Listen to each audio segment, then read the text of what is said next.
Good morning. It is Monday, October the 31st. This is the view across the Houses of Parliament. Rainy morning. Today, the government is going to push for MPs to vote on Boris Johnson's Brexit deal. It comes after a bruising weekend for the Prime Minister, in which he was forced to ask the EU for an extension to his planned leaving date of October the 31st. Let me take you through what's perhaps in store today. Ministers are going to try for another meaningful vote this afternoon. That's where MPs can indicate whether or not they support the Prime Minister's deal in principle. Now, whether that vote goes ahead is a decision for the Speaker, John Bercow.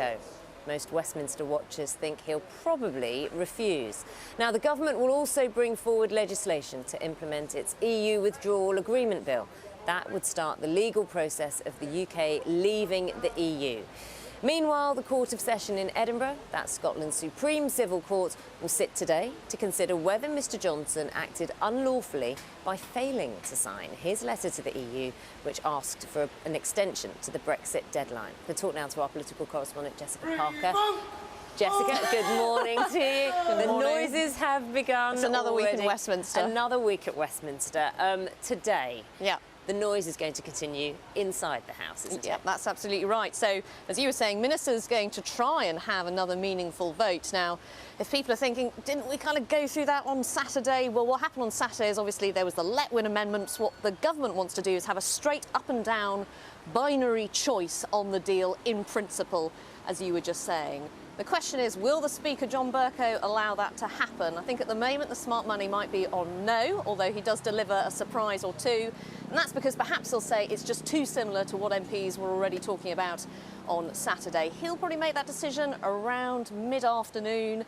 Meanwhile, of course, the government going to try and introduce its legislation to actually implement the Brexit deal, turn it into law.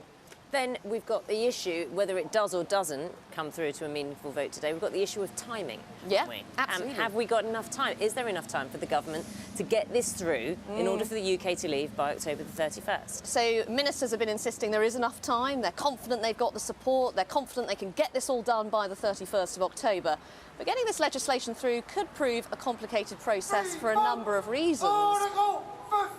There are MPs who will undoubtedly try to amend the legislation, whether that's by saying they want the UK to stay in a customs union with the EU, whether they want there to be another referendum, whether they want to ensure there's to stop no deal at the end of a transition period. I think the government may try to bring forward what's known as a programme motion to control the timing of the passage of the bill, so they do stand a chance of getting it through Parliament in time, but that itself could be rejected. OK, Jessica, thanks very much.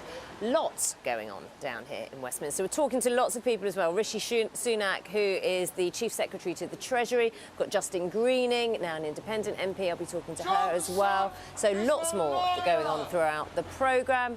It's noisy down here, Dan. Lovely and cosy in the studio, is it? Morning. Always lovely and cosy in here, Naga. Thank you very much.